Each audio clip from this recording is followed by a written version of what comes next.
ದಿವಸದ ನಂತರ ಈ ಕಾರ್ಯಕ್ರಮದಲ್ಲಿ ತಡ ಆದರೂ ಕೂಡ ನಾನು ಭಾಗವಹಿಸಿದ್ದೇನೆ. ಇವತ್ತು ಬಹಳ ಸಂತೋಷದಿಂದ ಈ ಕಾರ್ಯಕ್ರಮಗಳನ್ನು ಉದ್ಘಾಟನೆ ಮಾಡಿದ್ದೇನೆ.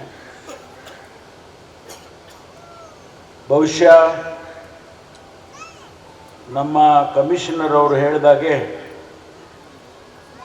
ಬೆಳಗಾಂ ಕಮಿಷನರೇಟಲ್ಲಿ 100ಕ್ಕೆ 100 ಸಿಬ್ಬಂದಿಗಳಿಗೆ ಕ್ವಾರ್ಟರ್ಸ್ಗಳನ್ನು ಕೊಡ್ತಕ್ಕಂಥ ವ್ಯವಸ್ಥೆ ಆಗಿದೆ ಅಂತೇಳಿ ಅವರು ತಮ್ಮ 18 ವರ್ಷದ ಅನುಭವದ ಮಾತನ್ನು ಹೇಳಿದರು. ಅದೇ ರೀತಿ ಬೇರೆ ಬೇರೆ ಗೋಕಾಕ್ನಲ್ಲಿರ್ಬೋದು, ಕುಲ್ಗೋಡ್ದಲ್ಲಿರ್ಬೋದು, ಕಿತ್ತೂರಲ್ಲಿರ್ಬೋದು ಅಥವಾ ಘಟಪ್ರಭಾ, ಸಂಕೇಶ್ವರ್, ಇಲ್ಲೆಲ್ಲ ಕ್ವಾರ್ಟರ್ಸ್ಗಳನ್ನು ಉದ್ಘಾಟನೆ ಮಾಡುವಂಥ ಕಾರ್ಯಕ್ರಮ ಅಲ್ಲೋಗೋದು ಬೇಡ ಅಂತೇಳಿ ಇಲ್ಲೇ ಅಡಿಗಲ್ಲಿ ಹಾಕ್ಬಿಟ್ಟಿದ್ದಾರೆ. ಅಲ್ಲೆಲ್ಲ ಹೋಗೋದು ಬೇಡ, ಅಷ್ಟು ಊರೂರಿಗೆ ಹೋಗೋದು ಬೇಡ ಅಂತೇಳಿ ಇಲ್ಲೇ ಹಾಕಿದ್ದಾರೆ. ಸುಮಾರು 67 ಕೋಟಿ ರೂಪಾಯಿಗೆ ಇವತ್ತು ನಾವು ಈ ಉದ್ಘಾಟನೆ ಮತ್ತು ಅಡಿಗಲ್ ಹಾಕುವ ಕಾರ್ಯಕ್ರಮವನ್ನು ಮಾಡಿದ್ದೇವೆ. 67.79 ಮತ್ತು ಅದರ ಜೊತೆಯಲ್ಲಿ ಶಾಪೂರ್ನಲ್ಲಿ 12 ಕ್ವಾರ್ಟರ್ಸ್ಗೆ ಅಡಿಗಲ್ಲನ್ನು ಇಲ್ಲೇ ಹಾಕಿದ್ದೀವಿ. ಅದಕ್ಕೂ ಕೂಡ 3,92,00,000. ಇವತ್ತು ಈ ಕೆಲಸ ಪೊಲೀಸ್ ಇಲಾಖೆಯಲ್ಲಿ ಸಿಬ್ಬಂದಿಯವರಿಗೆ ಅವರು ಚೆನ್ನಾಗಿರಬೇಕು, ಅವರ ವೃತ್ತಿಯಲ್ಲಿ ಯಾವುದೇ ತೊಂದರೆಗಳು ಇಲಾಖೆ ವತಿಯಿಂದ ಆಗೋದು ಬೇಡ. ಹಿಂದೆ ನಮ್ಮಲ್ಲಿ ಪೊಲೀಸ್ ಲೈನ್ ಅಂತೇಳಿ ಸಿಂಗಲ್ ರೂಮ್, ಒಂದೇ ಒಂದು ರೂಮು, ಮತ್ತು ಅದರಲ್ಲೇ ಅಡುಗೆ ಮನೆ, ಅದರಲ್ಲೇ ಮಲಗೋದು ಎಲ್ಲ ಒಂದು ರೀತಿಯಲ್ಲಿ. ನಾನು ಇಲ್ಲಿ CRನಲ್ಲಿ ನೀವು ಹೊಡೆದಾಕಿದ್ದೀರಲ್ಲ, ಅವರು CRದು ಬಿಲ್ಡಿಂಗ್ ಹೊಡೆದಾಕಿದ್ದಾರೆ. ಆಗ ನಾನು ಒಂದು ಸಾರಿ ಹೋಗಿದ್ದೆ ಅಲ್ಲಿ. ಆ ಹೆಂಚೆಲ್ಲ ಒಡೆದೋಗಿದೆ, ಹೆಂಚಿನ ಮನೆ ಅದೆಲ್ಲ ಸೋರ್ತಾ ಇತ್ತು. ಆ ಪೊಲೀಸ್ ಅವರ ಶ್ರೀಮತಿಯವರು ನನಗೆ ಹೇಳಿದರು, ಸರ್ ನೋಡಿ, ನಾವು ಇದರಲ್ಲೇ ಮಕ್ಕಳನ್ನು ಸಾಕಬೇಕು ಮತ್ತು ನಾವು ಇದರಲ್ಲೇ ಜೀವನ ಮಾಡಬೇಕು. ಯಾರಾದರೂ ಬಂದರೆ ಅವ್ರು ಎಲ್ಲಿ ಇರಬೇಕು ಅನ್ನೋದು ಕೂಡ ಗೊತ್ತಾಗೋದಿಲ್ಲ. ಅಂಥ ಪರಿಸ್ಥಿತಿಯಲ್ಲಿ ನಾವಿದ್ದೇವೆ. ಭಾಳ ಒಂದು ರೀತಿಯಲ್ಲಿ ನಾಗರಿಕ ಸಮಾಜದಲ್ಲಿ ನನಗನ್ನಿಸ್ತು ಅದು ಅಪಮಾನ ಹಾಗೆ ಅಂತೇಳಿ. ನಾವು ಸರ್ಕಾರದಲ್ಲಿ ಇದಕ್ಕೆ ಏನಾದರೂ ಒಂದು ಕಾಯಕಲ್ಪ ಮಾಡಬೇಕು ಹಾಗೆ ಅಂತೇಳಿ ಪೊಲೀಸ್ ಗೃಹ ಅನ್ನುವಂಥ ಯೋಜನೆಯನ್ನು ಹಮ್ಮಿಕೊಂಡು ಇವತ್ತು ಸುಮಾರು ರಾಜ್ಯದಲ್ಲಿ ಸುಮಾರು 40% ನಮ್ಮ ಸಿಬ್ಬಂದಿಯವರಿಗೆ ಆ ಪೊಲೀಸ್ ಗೃಹದಲ್ಲಿ ಮನೆಯನ್ನು ಈ ರೀತಿ ಕಟ್ಟಿಕೊಟ್ಟಿದ್ದಾರೆ. 2 ಬೆಡ್ರೂಮು, ಅದರಲ್ಲಿ 1 ಬಾತ್ರೂಮ್ ಮತ್ತು ಇನ್ನೊಂದು ಬಾತ್ರೂಮ್ ಹೊರಗಡೆ, ಮತ್ತು ಒಂದು ವರಾಂಡ ಮತ್ತು ಮಾಡ್ಯುಲರ್ ಕಿಚನ್. ಭಾಳ ಸುಂದರವಾಗಿ ಇದನ್ನು ಬೆಂಗಳೂರಿನಲ್ಲಾಗಲಿ ಅಥವಾ ಯಾವುದೇ ನಗರಗಳಲ್ಲಿ ಇದನ್ನು ಬಾಡಿಗೆ ತಗೋಬೇಕು ಅಂತ ಹೇಳಿದ್ರೇ ಕಷ್ಟ, ಅಷ್ಟು ಚೆನ್ನಾಗಿ ಮಾಡಿದ್ದಾರೆ. ನಮ್ಮ ಪೊಲೀಸ್ ಗೃಹ ಮಂಡಳಿ ಇದೆ, ಅವರೇ ಕಟ್ತಾರೆ. ಸುಮಾರು 38 ಲಕ್ಷ ರೂಪಾಯಿ ಒಂದು ಯೂನಿಟ್ ಕಾಸ್ಟ್. 38 ಲಕ್ಷ ಒಂದು ಯೂನಿಟ್ಗೆ ನಾವು ಹಣ ಖರ್ಚು ಮಾಡ್ತೇವೆ. ಭಾಳ ಸಮಾಧಾನವಾಗಿ ಸಂತೋಷವಾಗಿ ಅವರು ಇರ್ಬೋದು.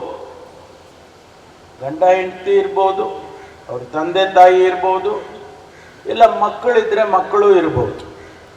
ಸಂತೋಷವಾಗಿ ಅವರು ಜೀವನವನ್ನು ನಡೆಸ್ತಕ್ಕಂಥದ್ದು ಮತ್ತು ಅವ್ರ ಕೆಲಸ ಪೊಲೀಸ್ ವೃತ್ತಿ ಮಾಡುವಾಗ ಸಮಾಧಾನವಾಗಿ ಯಾವುದೇ ಮನೆ ಕಡೆ ತೊಂದರೆ ಇಲ್ಲಪ್ಪ ಅಂತ ಹೇಳಿ ಕೆಲಸ ಮಾಡೋದಕ್ಕೆ ಅನುಕೂಲ ಆಗುತ್ತೆ ಅಂತ ಹೇಳಿ ನಾವು ಅಂದ್ಕೊಂಡಿದ್ದೇವೆ. ಅದೇ ರೀತಿ ಇವತ್ತು 40% ಇನ್ನೂ ಕೂಡ ಅದು ನಡೀತಾ ಇದೆ. ಕಳೆದ ವರ್ಷನೇ ಸುಮಾರು 2,000 ಕೋಟಿ ರೂಪಾಯಿಯನ್ನು ಮಾನ್ಯ ಮುಖ್ಯಮಂತ್ರಿಗಳು ನಮಗೆ ಈ ಗೃಹವನ್ನು ಕಟ್ಟೋದಕ್ಕೆ, ವಸತಿಯನ್ನು ಕಟ್ಟೋದಕ್ಕೆ ಕೊಟ್ಟರು. ಈಗಾಗಲೇ 1,200 ಕೋಟಿಗೂ ಹೆಚ್ಚು ಹಣ ಖರ್ಚು ಮಾಡಿದ್ದೇವೆ ಅದರಲ್ಲಿ. ಈ ವರ್ಷ ಮತ್ತು ಬಡ್ಜೆಟ್ನಲ್ಲಿ ನಮಗೊಂದು 250 ಕೋಟಿ ರೂಪಾಯಿಯನ್ನು ಕೊಟ್ಟಿದ್ದಾರೆ. ಇಡೀ ಪೊಲೀಸ್ ಇಲಾಖೆ ಕಳೆದ ಸುಮಾರು ವರ್ಷಗಳಿಂದ ಮಾನ್ಯ ಮುಖ್ಯಮಂತ್ರಿಗಳು ಸಿದ್ದರಾಮಯ್ಯನವರು 13ರಿಂದ 18ರವರೆಗೆ ಅಧಿಕಾರಕ್ಕೆ ಬಂದಾಗ ಮತ್ತು ಈಗ ನಮ್ಮ ಸರ್ಕಾರ ಮತ್ತೊಂದು ಬಾರಿ ಬಂದಂಥ ಸಂದರ್ಭದಲ್ಲಿ ಹೆಚ್ಚೆಚ್ಚು ಪೊಲೀಸ್ ಇಲಾಖೆಗೆ ವಸತಿಗಳನ್ನು ಕೊಡೋದಾಗ್ಲಿ, ಸವಲತ್ತುಗಳನ್ನು ಕೊಡೋದಾಗ್ಲಿ ಮಾಡ್ಕೊಂಡು ಬಂದಿದ್ದೇವೆ. ಯಾಕೆ ಅಂತ ಹೇಳಿದ್ರೆ ಪೊಲೀಸ್ ಸರ್ಕಾರದ ಒಂದು ಮುಖ ಇದ್ದ ಹಾಗೆ. It is the face of the government. Police ಚೆನ್ನಾಗಿ ಕೆಲಸ ಮಾಡಿದರೆ, ಕಾನೂನು ವ್ಯವಸ್ಥೆ ರಾಜ್ಯದಲ್ಲಿ ಅವರ ಮೂಲಕ ಚೆನ್ನಾಗಿದ್ರೆ ಆ ರಾಜ್ಯದಲ್ಲಿ ಬೆಳವಣಿಗೆ, ಅಭಿವೃದ್ಧಿ ಆಗೋದಕ್ಕೆ ಪೂರಕ ಆಗುತ್ತೆ ಎನ್ನುವಂಥ ನಂಬಿಕೆ ನಮಗೆ. ಆ ನಂಬಿಕೆ ಆಧಾರದ ಮೇಲೆ ನಾವು ಪೊಲೀಸ್ ಇಲಾಖೆಯನ್ನು ನೋಡ್ಕೊಳ್ತಕ್ಕಂಥ ಕೆಲಸವನ್ನು ಮಾಡಿದ್ದೇವೆ. ಕರ್ನಾಟಕ ಪೊಲೀಸ್ ಕೂಡ ಅಷ್ಟೇ ಪಾಸಿಟಿವ್ ಆಗಿ ಸ್ಪಂದಿಸ್ತಕ್ಕಂಥ ಕೆಲಸವನ್ನು ಅವರು ಮಾಡ್ತಿದ್ದಾರೆ. ನಿಮಗೆ ಆಶ್ಚರ್ಯ ಆಗ್ಬಹುದು, ಕಳೆದ ವರ್ಷ ಇಡೀ ದೇಶದಲ್ಲಿ ನ್ಯಾಯವನ್ನ ಒದಗಿಸಿಕೊಡೋದ್ರಲ್ಲಿ ಕರ್ನಾಟಕ ಪೊಲೀಸ್ ಇಡೀ ದೇಶದಲ್ಲಿ ಪ್ರಥಮ ಸ್ಥಾನದಲ್ಲಿದೆ ಅಂತ ಹೇಳಿದ್ರೆ ನಿಮಗೆ ಆಶ್ಚರ್ಯ ಆಗ್ಬೋದು. ಇಂಡಿಯಾ ಜಸ್ಟಿಸ್ ರಿಪೋರ್ಟ್ ಅಂತ ಹೇಳಿ ಮಾಡಿದ್ದಾರೆ. ಆ ಇಂಡಿಯಾ ಜಸ್ಟಿಸ್ ರಿಪೋರ್ಟ್ ಪ್ರಕಾರ ಕರ್ನಾಟಕ ಪೊಲೀಸ್ ನ್ಯಾಯವನ್ನ ಒದಗಿಸಿಕೊಳ್ಳೋದ್ರಲ್ಲಿ ಮೊದಲನೇ ಸ್ಥಾನ ಇದೆ. ಅಂದ್ರೆ ಅರ್ಥ, ಪೊಲೀಸ್ನವರು ಪ್ರಾಮಾಣಿಕವಾಗಿ ಅವರು ಕೆಲಸ ಮಾಡ್ತಿದ್ದಾರೆ, ಜನಸಮುದಾಯಕ್ಕೆ ಸೇವೆಯನ್ನ ಮಾಡ್ತಾ ಇದ್ದಾರೆ ಅಂತ ಹೇಳಿ ಅದರ ಅರ್ಥ. ಹಂಗಂತ ಹೇಳಿ ಏನೂ ಆಗ್ಲೇ ಇಲ್ಲ, ತಪ್ಪುಗಳೇ ಆಗ್ಲಿಲ್ಲ, ಅದನ್ನ ನಾನು ಸಮರ್ಥನೆ ಮಾಡ್ಕೊಳ್ಳೋಕೆ ಹೋಗೋದಿಲ್ಲ. ಯಾವುದೇ ಸಮಾಜದಲ್ಲಿ ಇಂಥ ಘಟನೆಗಳು ನಡೆದಾಗ ನಡೀತಾ ಇರುತ್ತೆ. ಅದನ್ನ ಮೀರಿ ಪೊಲೀಸ್ ಇಲಾಖೆ ಕೆಲಸ ಮಾಡಬೇಕು, ಅದನ್ನು ಮಾಡ್ತಾ ಇದ್ದಾರೆ. ನಮ್ಮ ಪೊಲೀಸ್ ಸ್ಟೇಷನ್ಗಳು ಆಧುನಿಕವಾಗಿ ಆಗ್ತಾ ಇದ್ದಾವೆ. ಯಾರಾದ್ರೂ ಹೋಗಿ ಕಂಪ್ಲೇಂಟ್ ಕೊಡಕ್ ಹೋದ್ರೆ ಅವರನ್ನ ಬೇರೆ ಒಂದು ರೀತಿಯಲ್ಲಿ ಕಾಣೋದಾಗ್ಲಿ, ಅವ್ರನ್ನ ಒಂದು ರೀತಿಯಲ್ಲಿ ಸ್ನೇಹದಿಂದ ಜನಸ್ನೇಹಿಯಾಗಿ ಕಾಣಬೇಕು ಅಂತ ನಾವೇನು ಸೂಚನೆ ಕೊಟ್ಟಿದ್ದೀವಿ, ಆ ಕೆಲಸ ಕೂಡ ಇವತ್ತು ನಡೀತಾ ಇದೆ. ರಾಯಚೂರು ಜಿಲ್ಲೆನಲ್ಲಿ ವಲ್ತಾಳ್ ಅನ್ನುವಂಥ ಗ್ರಾಮ, ಅಲ್ಲಿ ಒಂದು ಪೊಲೀಸ್ ಸ್ಟೇಷನ್ ಇದೆ. ಆ ಪೊಲೀಸ್ ಸ್ಟೇಷನ್ ಇಡೀ ದೇಶದಲ್ಲಿ ಬೆಸ್ಟ್ ಪೊಲೀಸ್ ಸ್ಟೇಷನ್ ಕ್ಯಾಟಗರಿಯಲ್ಲಿ 3ನೇ ಸ್ಥಾನ ತಗೊಂಡಿದ್ದಾರೆ. ರಾಯಚೂರು ಜಿಲ್ಲೆ ಎಲ್ಲೋ ಒಂದು ಗ್ರಾಮೀಣ ಭಾಗದಲ್ಲಿ ಇರ್ತಕ್ಕಂಥ ಪೊಲೀಸ್ ಸ್ಟೇಷನ್ ಎಷ್ಟು ಸಮರ್ಥವಾಗಿ ಜನಸೇವೆಯನ್ನ ಮಾಡಿದ್ದಾರೆ ಅನ್ನೋದನ್ನ ಅದು ಉದಾಹರಣೆ ಆಗಿದೆ.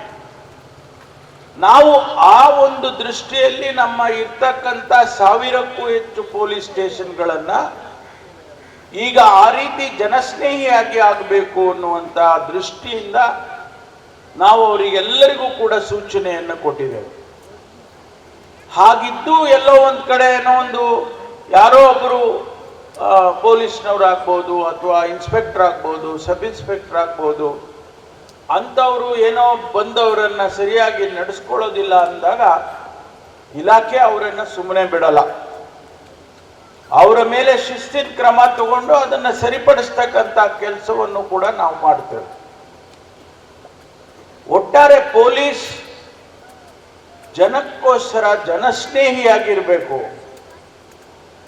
ಜನಸೇವೆಯನ್ನು ಮಾಡುವಂಥ ಪೊಲೀಸ್ ಇರಬೇಕು.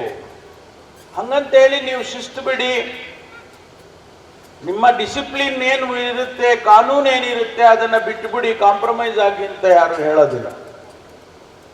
ಕಾನೂನನ್ನು ರಕ್ಷಣೆ ಮಾಡುವ ದೃಷ್ಟಿಯಿಂದ ಏನು ಕೆಲಸ ಮಾಡಬೇಕು ಅದನ್ನು ನೀವು ಮಾಡಬೇಕಾಗುತ್ತೆ ಅನ್ನೋದನ್ನು ನಾವು ಆಗಿಂದಾಗ್ಗೆ ನಮ್ಮ ಇಲಾಖೆಯಲ್ಲಿ ಅಧಿಕಾರಿಗಳಿಗೆ ಸೂಚನೆಯನ್ನು ಕೊಡ್ತಾ ಇರ್ತೇವೆ.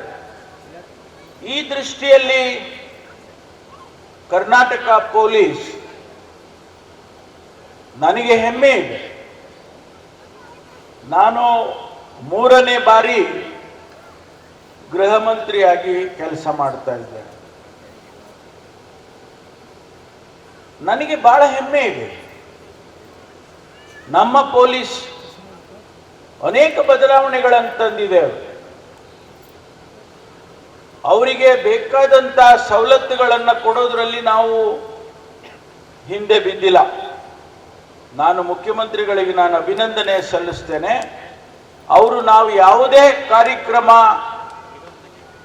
ಅಥವಾ ಯಾವುದೇ ಯೋಜನೆಯನ್ನು ಕೇಳಿದಾಗೂ ಕೂಡ ನಮಗೆ ಅವರು ಸಹಕರಿಸಿದ್ದಾರೆ, ಹಣ ಕೊಟ್ಟಿದ್ದಾರೆ, ಉತ್ತೇಜನ